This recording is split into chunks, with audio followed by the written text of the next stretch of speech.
fourth industrial revolution, right? The first one was steam powered, the second one was electricity.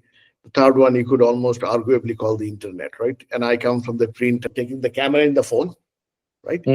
Pictures, and then automatically trying to deduce, having people mark it up, saying that these are three, four reasons.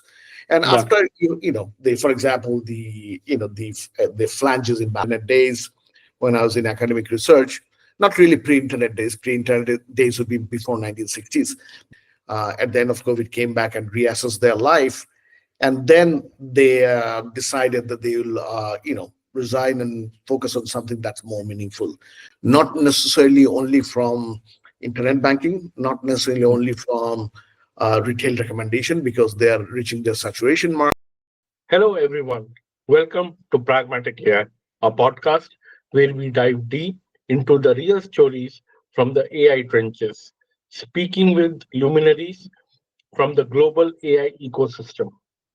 You might be wondering why and is a podcast with a focus on AI.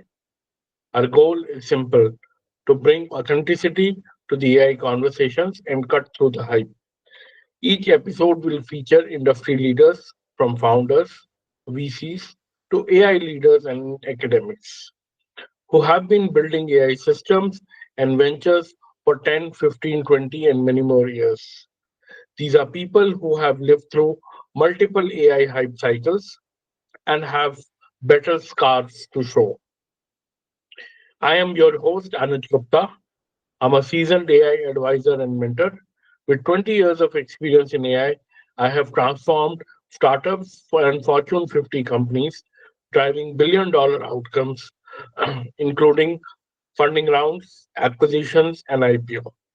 Recently, one of the AI systems that I mentored was demoed to Sam Altman and Vinod Khosla. I have also co-authored a landmark book in AI, globally influencing both academia and the tech leadership. Join us as we explore the pragmatic side of AI, where the real stories are told. Today, our guest is Santanu Bhattacharya. Shantanu is a senior scientist, entrepreneur, and an executive with extensive experience in technology, data science, and artificial intelligence. He is known globally for his expertise in data driven innovation, developing impactful AI solutions for businesses. He has held many prominent positions in leading global organizations, including AOL, Facebook, NatWest Bank, two startups, Solarix Origin, Airtel, and MIT Media Lab. He has created and led multi-billion dollar data-driven businesses for global scale. Shantanu has a PhD from NASA's Goddard Space Flight Center and University of Maryland, and is an alum of MIT and IIT Bombay, a speaker at World Economic Forum Davos 2020, and a writer, having been covered in Mashable, TechCrunch, Forbes, Le Monde, Economic Times, and many more.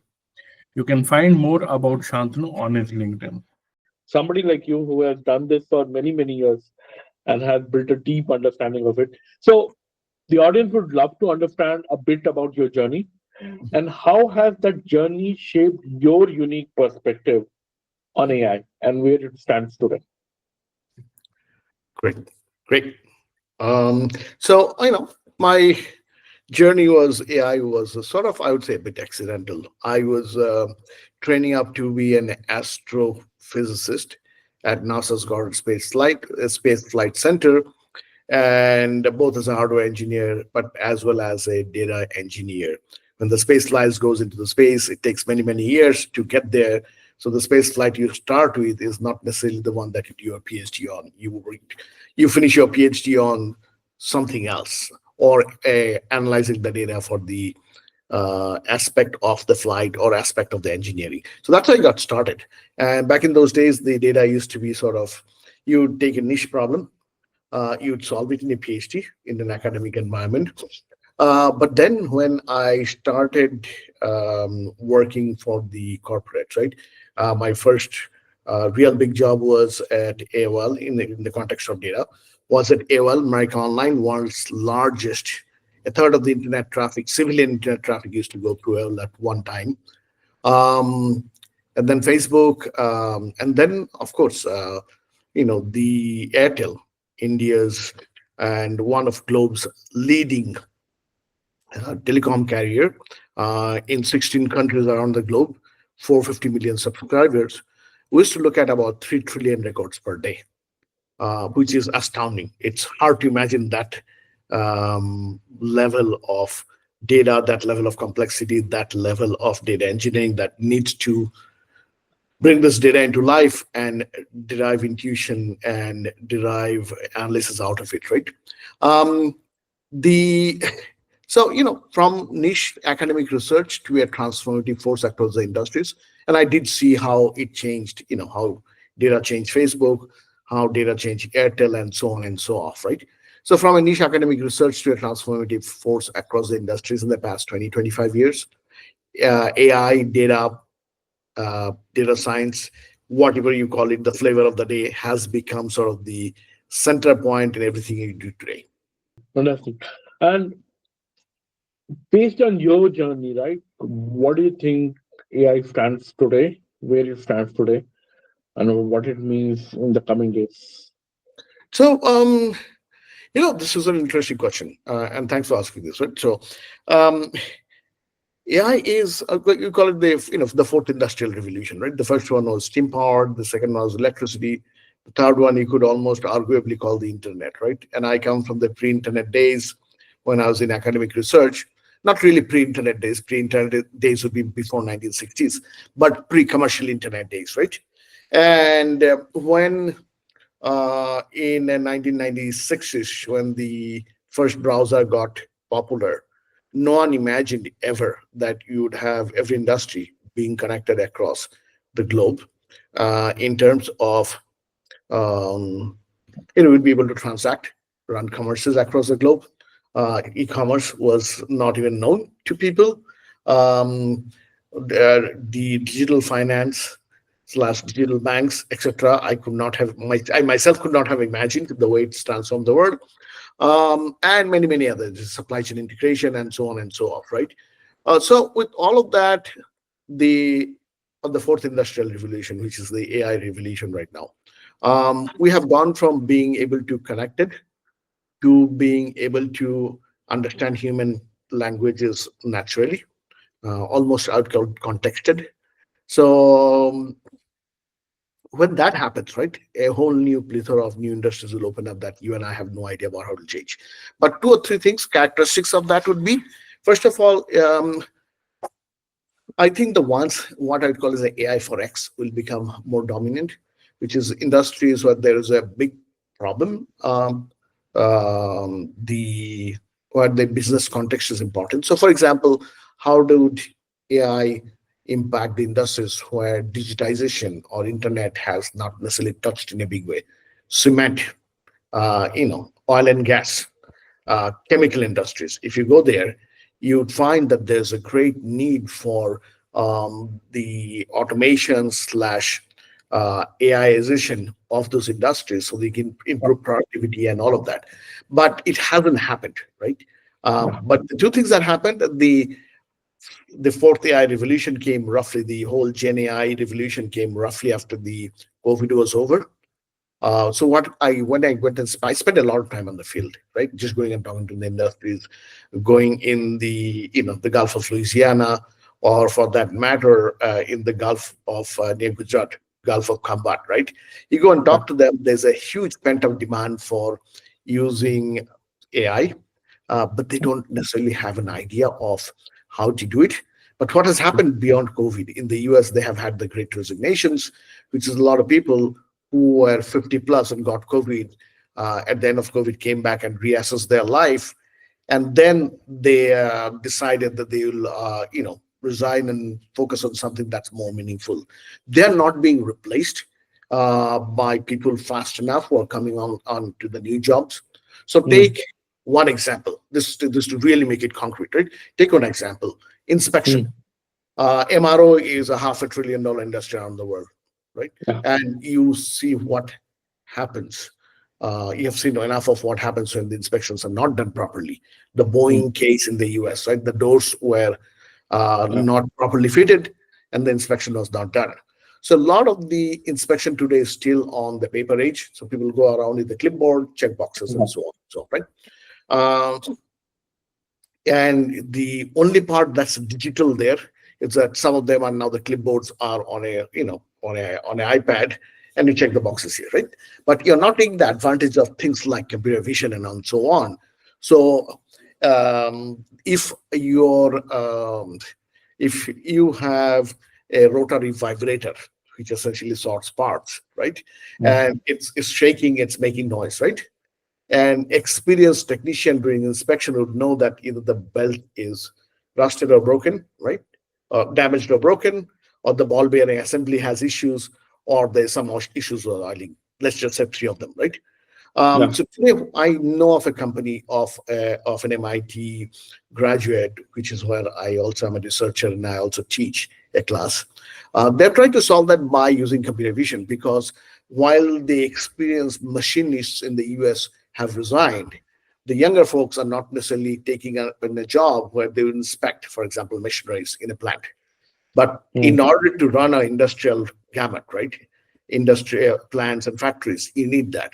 So what they're doing is taking very simple, taking the camera in the phone, right, pictures, and then automatically trying to deduce, having people mark it up, saying that these are three, four reasons. And Yeah. after for example, the flange is imbalanced, right? So, or the ball bearing is broken. So once you do that 5, 10, 20 times, guess what it becomes? Make a guess. It's called labeled data, because you're actually having a video or a picture and someone is putting comments. Now that part of AI was just not there. So from then onward, what it can do, it can come back and automatically start giving suggestions. So it becomes a much more painless, right? To go and do that job. And given that it's phone based and it involves taking pictures and videos, it might actually, attract the Gen Zs and others to go back and take up Yeah. those jobs, right? So you have to rethink the way the industries, so far, the industries that have benefited from the AI are the ones that I've worked in, right? Telco, banking, retail, and so on. The ones that are more customer facing, right? Yeah.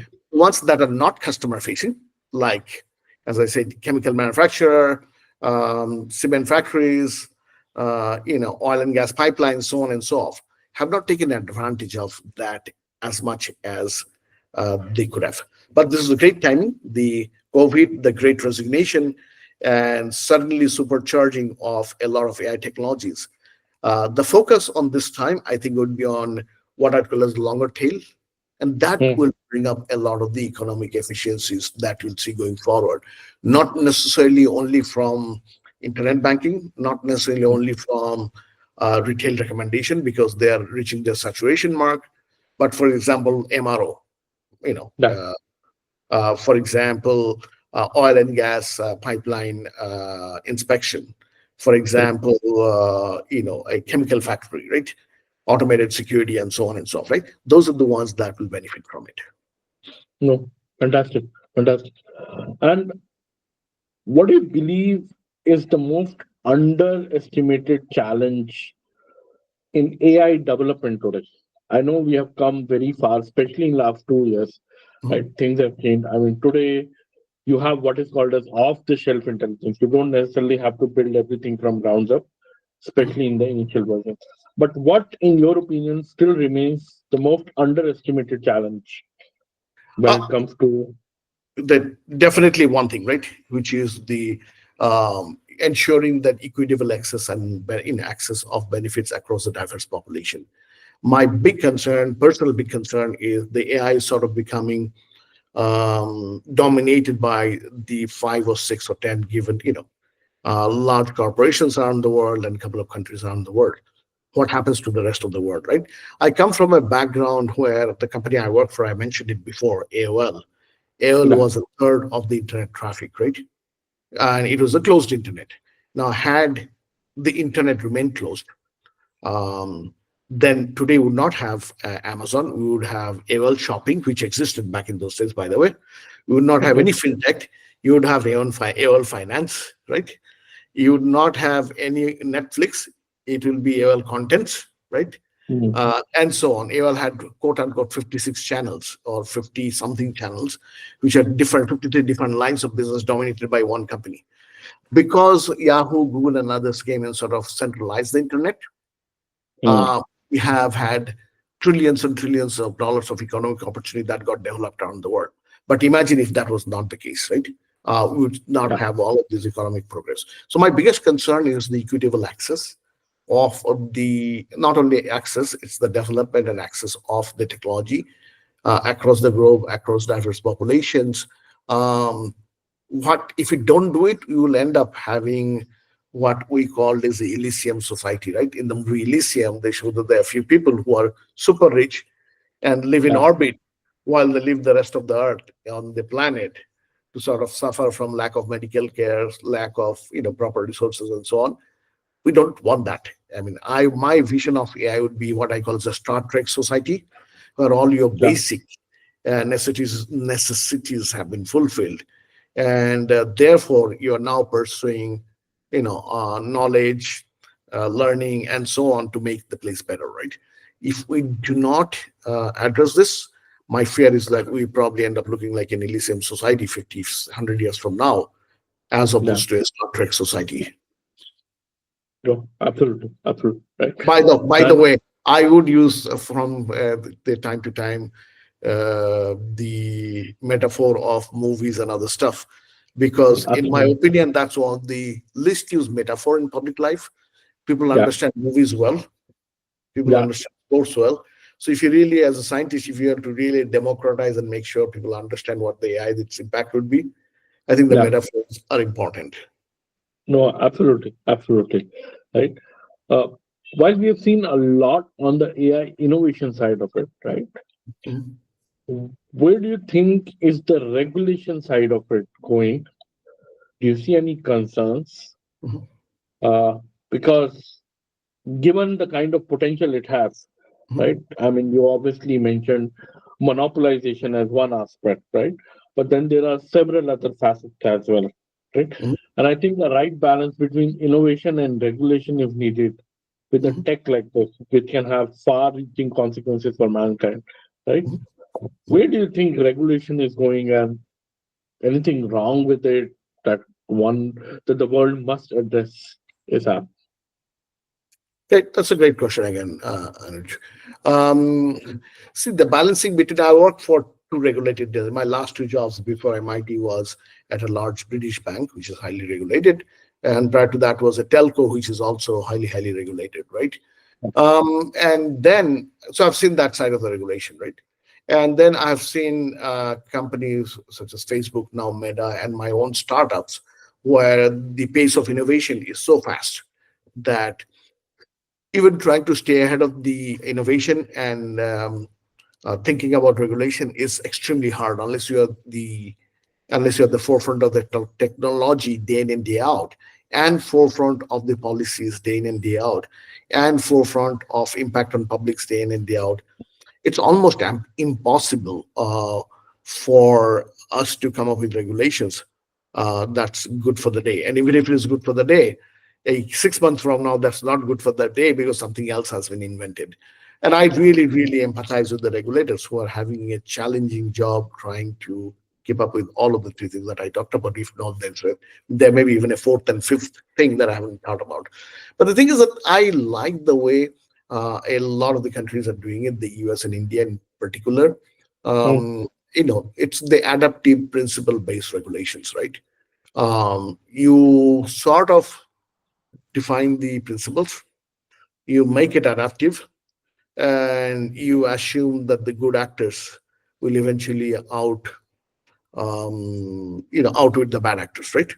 So that's what is needed in terms of regulation, in terms of um, where we need to look at that industry, nascent industry, on the early days of its development, going across rather than going and developing rigid prescriptive rules, right? That's the sort of the first take. The second thing that we sort of underestimate, right, which is the regulators themselves. is a regulation themselves are a collaborative effort between the industry, academia, and policymakers, right? It's not Yeah. only industry, it's not only policymakers, Yeah. it's not only the industry governing body, it's also academics and anyone else who is interested. Uh, Public participation, the way 'cause some of the countries do public comments on the new regulations, give 30 days for comments, and then discuss it and come back with a sort of framework that satisfies most of the concerns that's been raised. Sometimes you cannot just, um, and not sometimes, it cannot always take care of every single concern, right? But the collaborative approach is really, really something that we should follow, as opposed to a top-down approach that often misses the forest for the tree, right?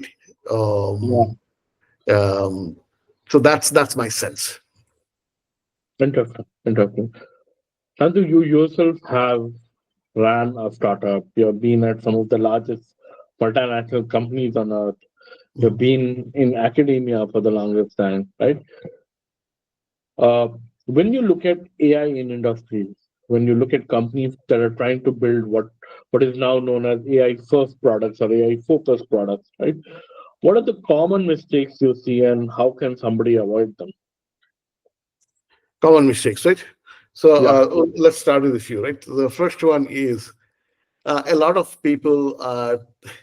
So we teach a class. I teach a class, co-teach a class called AI for Ventures. It's the MAS, Media Arts and Science 664 or 665, depending on whether it's the spring semester or the fall semester. It's one of the Yeah. most popular classes at MIT. The way we do it, about give or take about 100 students, give or take about anywhere between 15 and 25 teams go and build AI companies, right? And this is the only class where you sort of have to build a company from start to finish in a semester. It's one of the probably the most popular class at MIT, definitely the most popular class at MIT, and probably one of the most sought after class in the world, right? So some of the things that we see, right, and I'll just talk from my experience. First of all, go away from what we call is a screen AI, right? Screen AI is anything that can be interacted through a screen, touched on a computer, like for example, ChatGPT, right? So if Mm. I'm building a better song recommendation system, right? That's a screen AI because someone would be able to better recommend songs using ChatGPT, right? Someone would be able to do a better song recommendation system using say Perplexity or something else. And a Yeah. new version of ChatGPT or whoever is the flavor of the day can come and wipe out your company in a matter of days with the next release, right? So stay away from screen AI, go to dimensional AI. Dimensional AI implies that you have a dimension of knowledge that's deep. For example, if you're an expert in the problems the oil and gas industry faces, right? And you have to build a computer vision company for solving that, that's dimensional AI, right? That's Mm. deep. You cannot, ChatGPT would not come and replace you. Uh, the um, ChatGPT cannot come and change that and take you out on the day one, right? So the second thing that we talk about, the second thing that people are do that is not understanding how quickly you can scale and underestimating the time it would take to scale. So there was with the right type of talents, right? So there was a fascinating piece of data that I saw in the class just last couple of weeks back, one of the Mm. classes. Mm. Um, Dave Blundin, who runs a company called Link Ventures in Cambridge, he gave us this data. He said there are about 10,000 people in the world who truly understand AI, right? And they're going to create about 25 trillion worth of economic impact in the next 10 years. So if you divide 25 trillion by 10,000, that is actually a quarter million per person. A median size of a VC fund is less than quarter million, right? So you Yeah. have an engineer, the top engineers in AI today are worth more than a VC firm. It's sort of course, making an extreme point, right? Mm. But the top engineers are the ones who understand two things, right? One, how quickly can you build a product? prototype a product. How quickly can you make it production, right? Mm. And how quickly can you scale it? So people who come back with the standard sort of, I'd call it SaaS or any other former model, saying that, we'll have a prototype in 3 months and a first production in the 9 months and deployment to the customer in the first 12 months, are completely missing the boat, right? Someone else will do it. We do have something at MIT called Sunday Club, right? Sundai, right? Sunday and AI combination. There, Sure. my friend Serge runs it, and I hope he listens to this podcast because I'm all awe about what he does. Then the objective is to pick a problem, right? Meet at Sunday at around 10:30, 11, go vote on the problem and so on. And by 11 o'clock, start coding. By midnight, producing a product.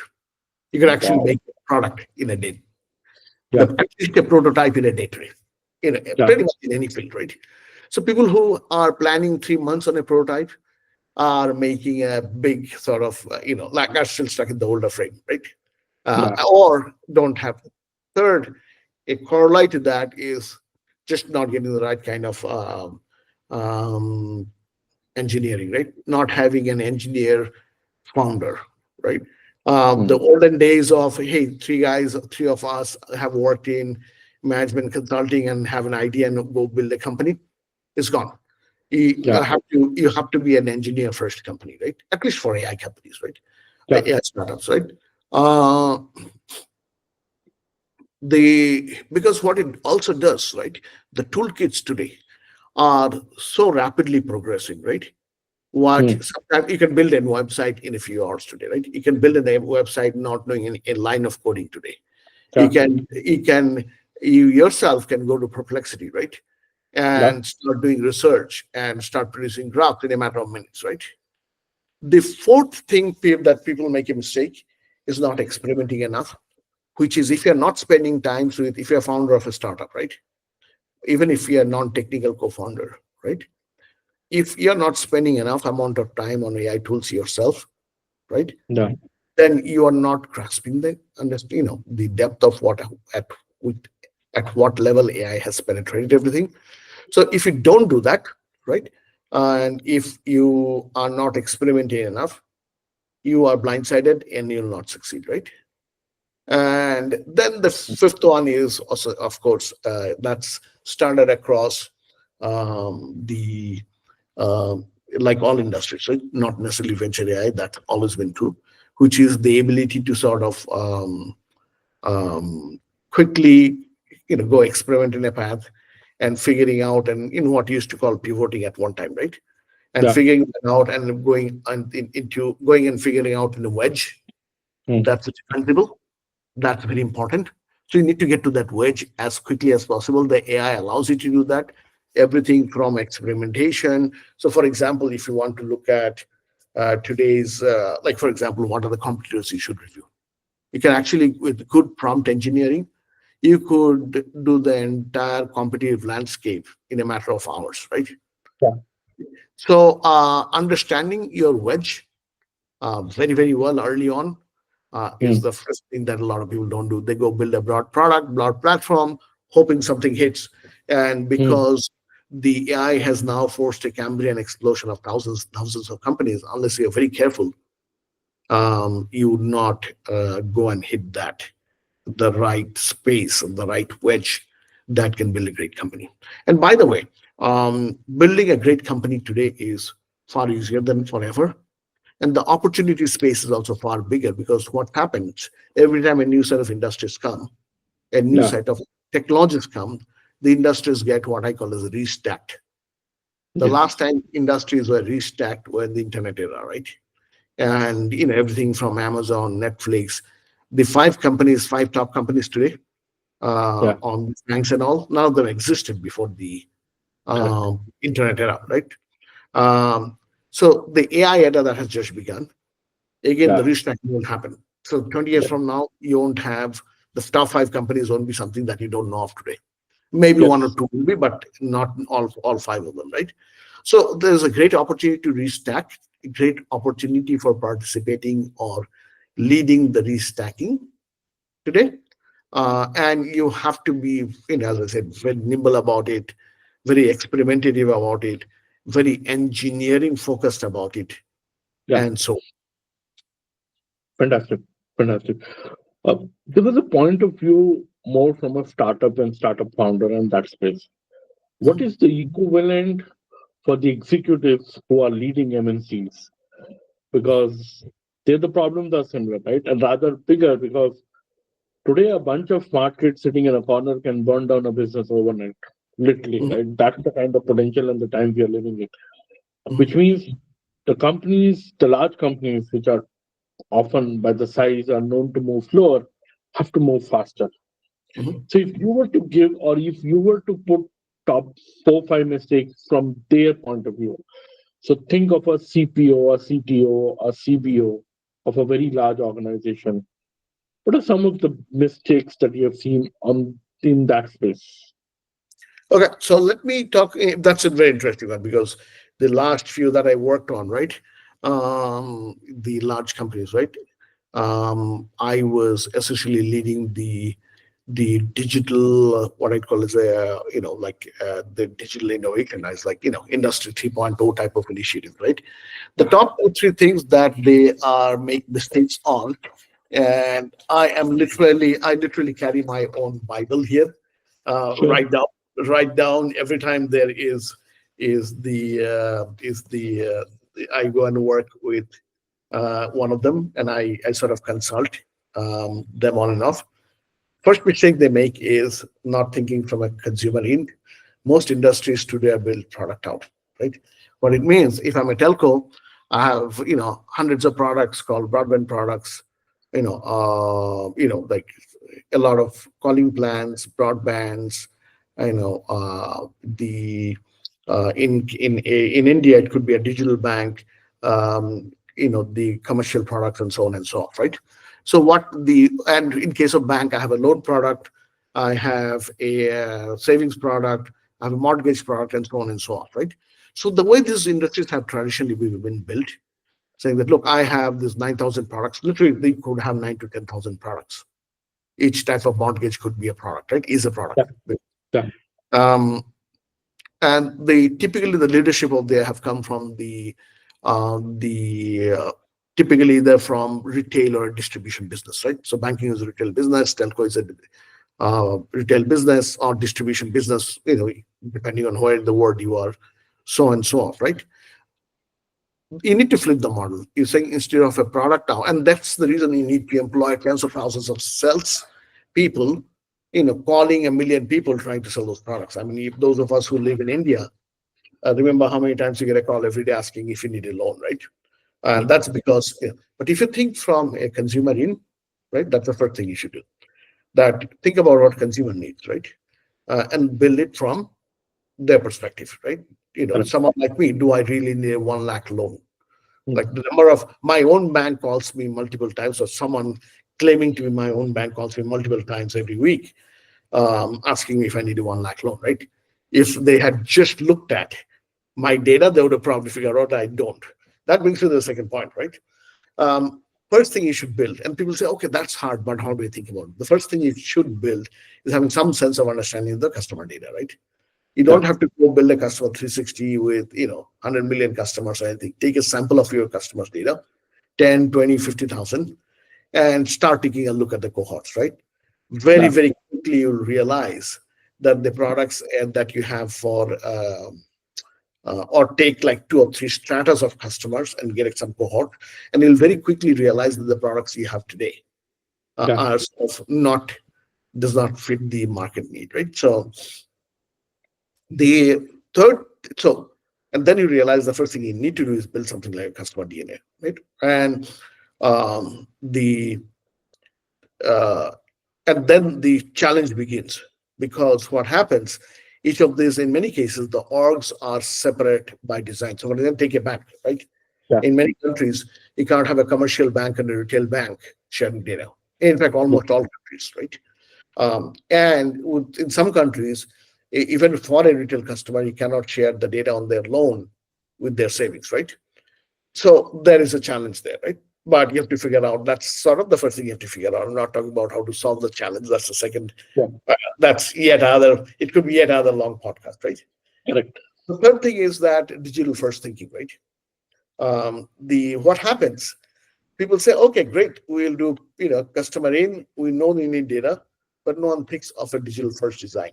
So, and digital first means literally zero ops, right? So I was getting redoing I bought a new house recently, not recently, about 2 years back, right? The three banks that I spoke to, right? Mm. They had a digital onboarding system. So Okay. you go and put your name and everything. And one bank, one of the leading banks, like, didn't have a way to upload the document. So after I put in all the information, they sent out a person who came and physically collected all the documents, right? Versus, so most people haven't gotten full sort of zero ops design, Yeah. but some of the things are so obvious. If you're building a customer, either build it or don't call it a customer digital journey, right? Right? Because if you set a wrong expectation to the customer, that will be digital and it will be quick, right? And it is not, right? The third thing that they don't realize, the fourth thing, my apologies, is that as a result of that, most of the customer experience are actually also now moving to digital channels, right? Yeah. Right. So you have to have what I just called is the digital first zero steps onboarding, right? But you have to have also seamless integration of the experiences, right? So, for example, you are seeing a lot of the companies, airlines, where I was trying to rebook my ticket, Mm. directed me to chat, right? Mm. And the WhatsApp chat, but it was just can reply, right? And eventually I got to a physical customer service anyway, which I was holding on for before. Yeah. And while I was holding on, they suggested I go to chat, and the chat could not solve most of my problem anyway. There's a chat integration, but there's not a problem solving integration, right? So they're actually one of the things that worked out for my employer that I'm really really proud of, Airtel, right? Is the mathematical modeling of the what part of the customer experience is important and going and fixing those channels, right? So they Mm. found out that someone like me who have an extended family, 8 or 9 SIM cards, all of that, some of them are the prepaid, some are postpaid, right? Anytime it's blocked, you Mm. go on Twitter and go make a big deal out of it, right? Because they're trying to get unblocked, right?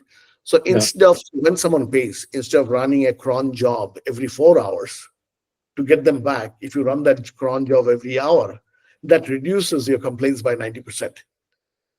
And that was a big insight, saying that a lot of the complaints are coming online, and because the cron jobs for people who have been debarred for non-payment are running every 4 hours. It was Yeah. an expensive fix that took away a big chunk of our complaints, right? Um, the optimizing the small frictions like this, it really adds up in terms of the Yes. customer experience, right? The last thing I would say is that people don't realize one of the big driver of not only experience, right, um, is the call center itself. So you should really focus, and people don't, right?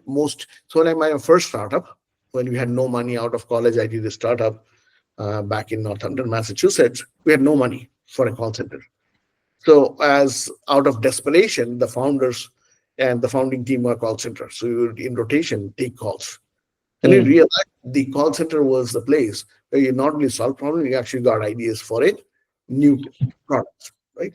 But in most large companies, no exec word their name in salt or title in salt would take one call, right? I personally regularly take call center calls in any company. To me, as a product person, that's a great way to understand what the product is not working, what product to build, and all that stuff. So call Yeah. center should be a big focus, right? Um, and then the last one, right? The people don't realize that the whole transformation, what they're calling is a digital transformation, be it AI or digital, is actually a transformation. Because if you look at, I'm calling it digital transformation, AI transformation as a digital transformation also, just to be fair. So you have three Sure. steps, right? One is strategy, the middle is the tech, sorry, the middle is the process, right? Yeah. Bottom is the tech, right? Yeah. Strategy, most companies have small people, smart people, so they build the strategies as well. They do well there, right? The tech, they can hire people like me and others to build the tech. Where they don't do is the hardest part, which is the transformation, right? um, which is move the work processes, right, uh, to align with the tech. What they do, what the tech is easy to do. I'm doing a, you do a press release saying that, XYZ bank is spending $500 billion Yeah. on transformation. That gives a boost to the stock price temporarily, right? What it doesn't do is changes the work, the thing. Right? Yeah. So one of the insights I have had was from an analyst that I was talking at a bank, and he said, look, all of you come back and give us certification for new toolkits, right? Mm. AWS, Snowflake, and everything in the flavor of the day. Yeah. But you spent an hour telling me how to do my job more efficiently given the new tools. So all I do is do the same back. He said, look, my job as an analyst is two things, right? Produce PowerPoint for my boss, right? Yeah. And answer queries. Yeah. So he said, I still use Snowflake as a database, like a glorified access database. Those of us know what an access database is. I Yeah. do my analysis on Excel, Yeah. right? I copy and paste that data into the PowerPoint and save it locally. Yeah. Not only I haven't become more efficient, sometimes I'm creating more copies of the data because now I have yet, instead of pulling the data out of Teradata or Oracle or something, now I'm going through a Snowflake on Oracle, creating two more copies. I'm sorry, Snowflake on AWS, Yeah. um, and creating more and more copies of the data. So no one spends time and effort redesigning the workflow, right? Yes. Because that's hard to do.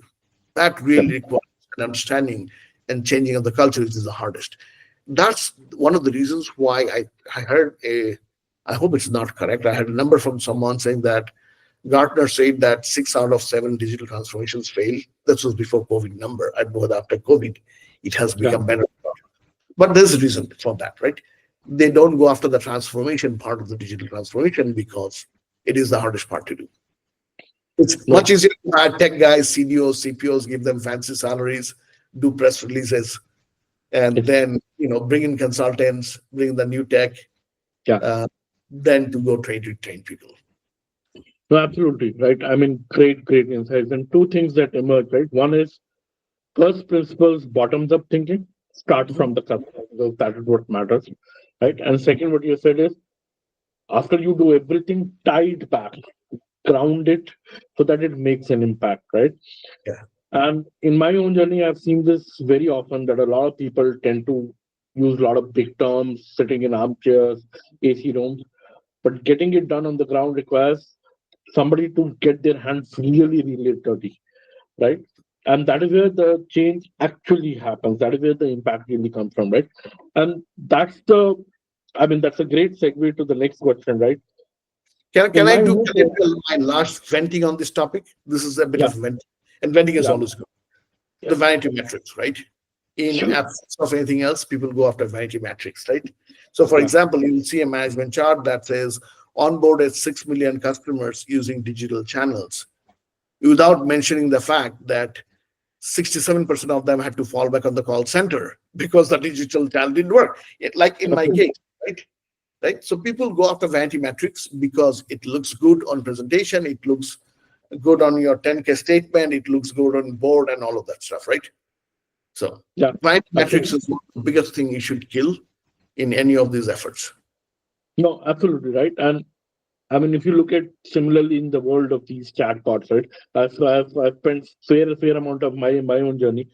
The metrics that are often used is how many customers were intercepted Mhm. by chatbot. Mhm. But seldom you'll have a number how many were systematically closed. And closed does not mean issue is solved. It is actually resolved whereby the user did not have to go to any other means or any other channels in order Mhm. to solve their problem. Right? Mhm. So when we look at a lot of AI, right, Shantanu, a Mhm, lot of companies are doing, a lot of startups are doing, there's so much happening. But there's very little ROI. There's hardly, you can literally count the number of companies where the AI is actually moving the needle on the ground, mhm, right? Part of the reason that I feel right in my own journey is in order to deliver ROI, you have to tie these jazzy things. These are great things, but you have to tie them to the ground. Anything else that you have seen in your journey? Why most organizations? I think there was a survey by MIT itself pre-COVID, whereby they said that 86% of the models don't even go in production. Forget about ROI. Eight mhm, out of 10 organizations are not able to see any ROI out of their effort, right? mhm, What are, in your opinion, in your observation, in your experience, some of the key reasons why most AI projects tend to fail or mhm, to deliver the business outcome, which is what in industry at least, not mhm, in academia, not in research matters. mhm. So, I think the couple of things that he talked about, right? Not necessarily just right, like first of all, not thinking from see the reason why they don't do it, right? Three or four reasons, right? They don't think from uh, AI from the perspective of I'm talking about a large company in simplifying the business, right? Yeah, So if you, for example, AI, given it's a transformation opportunity, right? I remember in the early days of internet, there are two types of companies, right? Right?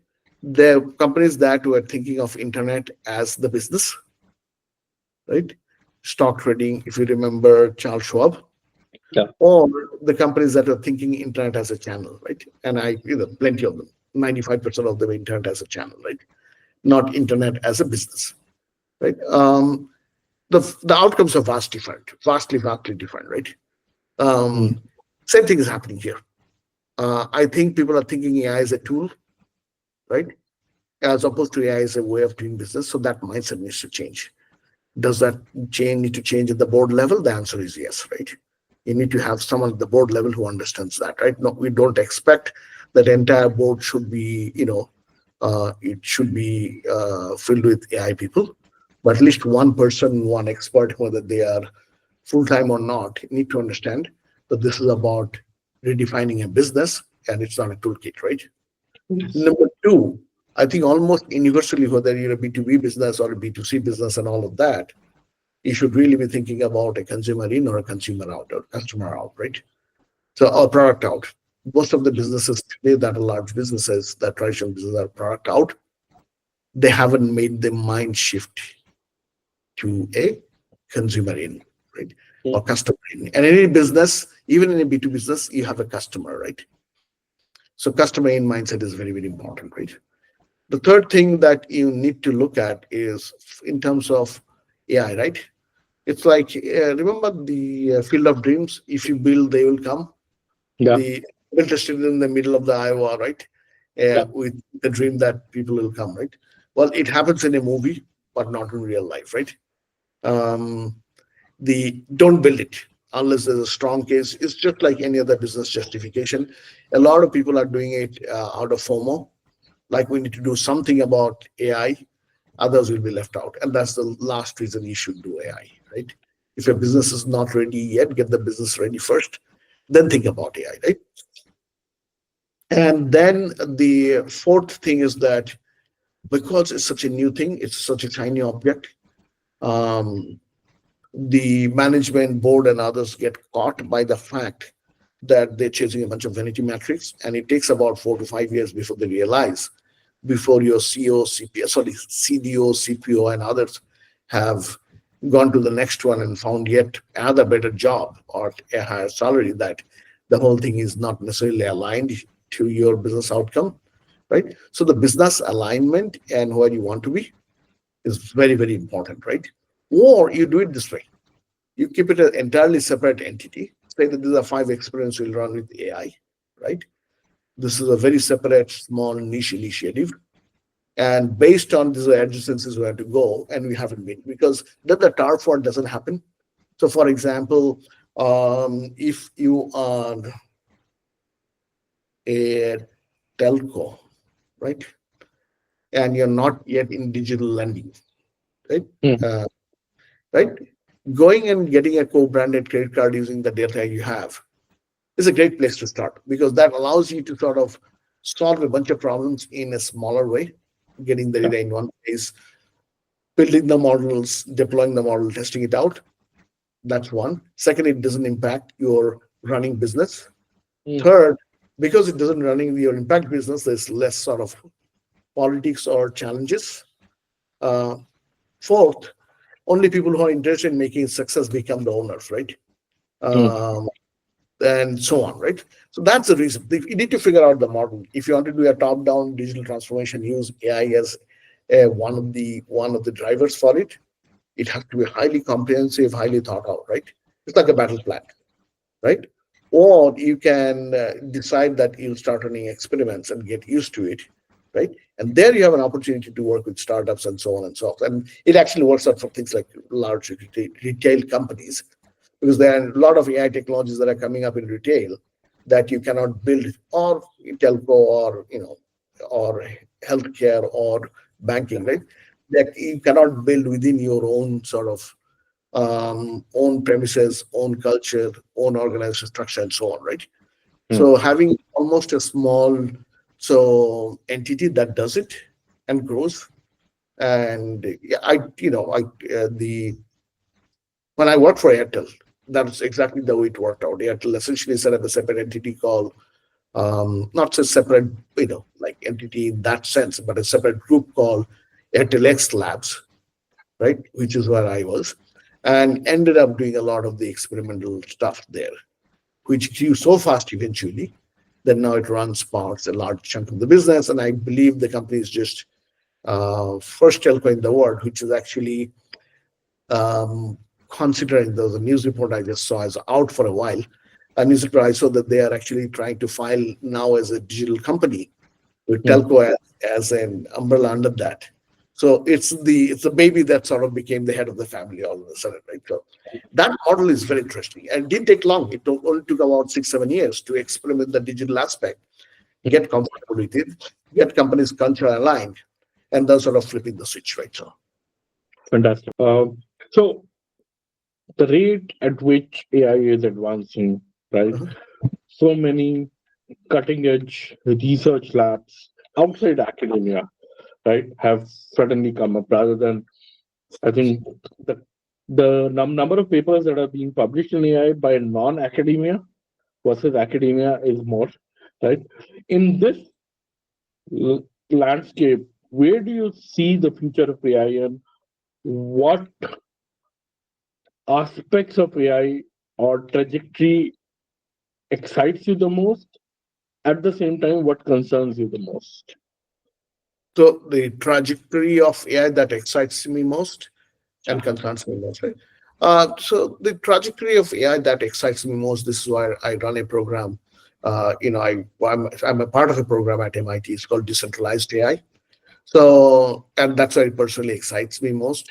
Not necessarily it excites the rest of the world's most, but personally. So the decentralized AI is, think of it as the internet of AI, right? The Mm, centralized AI, which is what today is what you think of as the AOL of the internet era, right? Everything under one box, right? The internet was a closed garden, it had multiple channels and so on and so on. Then yeah. got decentralized internet view, right? So today's AI has three models, right? US, very chaotic, tons of money and compute and AI progress. China, very centralized, top-down driven, maybe a little less money, maybe a little less compute. And the rest of the world really doesn't have a plan, right? I mean, I'm just taking an extreme position, but really doesn't have any plan that can match the other two. The Yeah. only way it can do is if you think orthogonally. So the decentralized AI essentially says that, look, can you build the whole AI infrastructure in a decentralized manner, right? Where it sort of starts looking like internet, and therefore, a farmer in Kenya who's trying to figure out a cure for a disease, on a plant he's on a crop that he's growing, can find a Mm, solution. So that's the only way sort of the Cambrian explosion of AI will happen, not by closed models. Because the closed Mm, models have an incentive to go solve every problem, the open models do. So that's what excites me most. What um, sort of does not excite me most is, or concerns me most, is actually, I have said it in the beginning of this podcast, which is if it remains as a closed model entity, my fear is that it will start looking like more like an Elysium society where a few rich will get super rich and the rest of the world will fall behind because they don't have the AI skills. We'll end up making AI so exclusive mm, that people won't be able to afford to learn it and sort of fall mm. behind. So it's the same thing. The structure of the development, the way the AI is going forward, is something that really, really concerns me Fantastic. and Fantastic. and excites me because that's a problem to solve. Sure. Sure. Uh, do you think the current algorithmic understandings, right? Mhm. And this whole LLM era, and now we are seeing almost kind of the fag end of that LLM era. But this Mhm. popular narrative that we are fairly close, not so far from AGI, Mhm. where do you think on that? Um, why do I think on that? Look, AGI is probably inevitable, right? Whether it happens, in 2027 or 2030 or 35. Uh, and it's hard to say what will happen beyond that, right? Mm, Uh, the I think I wrote a blog about 6, 7 years back, maybe, about it. You called about three outcomes. One is now that you have taken care of every problem, we become a Star Trek society.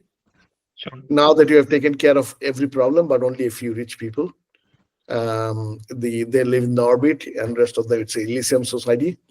Third one is, I don't know if you've seen the movie called Mad Max, but there's no resource left or depleted because we are Mm, trying to spend so much energy trying to get AGI, right?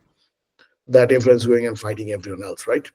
So really don't know the outcome. It's one of the three outcomes. It actually is on us to figure out what the outcome we want, as opposed to AI sort of or AGI sort of imposing the outcome on us. And there mm, are people in the world, and I'm sure pretty much everyone who is working it in this field is well-meaning, right? Uh, and they are trying to think about the same problem in multiple different ways, right? And trying to get the best outcome. But if you look at the recent history of the world, where the tech folks like me, right? And I'm not suggesting by any stretch of imagination I'm super rich, but in general, the tech folks are getting super rich, the tech workers are getting rich, and the rest of the society is being left behind. I'm not sure that we are doing enough to take care of the rest of the society and ensuring the benefits of the AI mm. is being distributed equitably. If we continue to neglect that, I think we're heading for big trouble. Got it. Got it. No, no, makes complete sense. I would have loved to talk longer with you, Shantanu, but I understand there are time constraints, right? So thank you so much. Like always, you have always had a unique point of view, and you have never shied away from presenting that point of view. So thank you so much for all the deep insights. This was really enlightening, and I'm sure we will have many more opportunities in future to interact and learn from you. Thank you so much for this. Thank you, Anuj. Thank you for first of all inviting me. Thank you for persisting, and thank you for allowing me to talk about my favorite subject, unadulterated and unaudited. I love speaking about the all things AI, all things data, and all things digital, right? And these are all sort of intermixed. This is a great opportunity, and happy to talk at any other time. These podcasts that you're doing are invaluable services to the society. I don't know how you keep up with your busy schedule. You do 15 different things and a podcast. Kudos to you, and really, really looking forward to getting on another channel, another podcast sometime soon. So thank you so much for this. Take care. Cool. Bye bye. Bye. Bye.